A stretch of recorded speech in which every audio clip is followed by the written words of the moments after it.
In a bold stance against federal intervention, Illinois Governor JB Pritzker vows not to remain passive if President Donald Trump follows through on his threat to dispatch the National Guard to Chicago.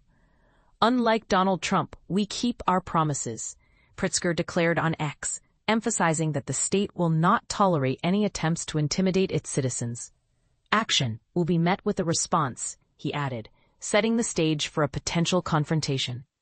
But here's where it gets controversial. Pritzker's defiance is part of a growing tension between the state and federal governments, especially as the administration considers deploying troops to address crime in Chicago. This move has sparked intense debate, with many questioning the legality and wisdom of such actions. Last week, Pritzker argued that there is no crime emergency in Chicago, accusing Trump of trying to create a crisis to divert attention from his failures. "The safety of the people of Illinois is always my top priority," Pritzker stated, asserting that federalizing the Illinois National Guard or sending active-duty military into the state is unwarranted.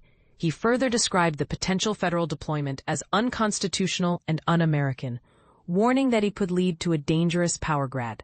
Chicago Mayor Brandon Johnson, a fellow Democrat, backs Pritzker's stance, citing data that shows a decline in violent crime over the past year. Despite this, crime rates are still higher compared to 2021. "The problem with the president's approach is that it is uncoordinated, uncalled for, and unsound," Johnson explained, stressing that deploying the National Guard could exacerbate tensions between residents and law enforcement.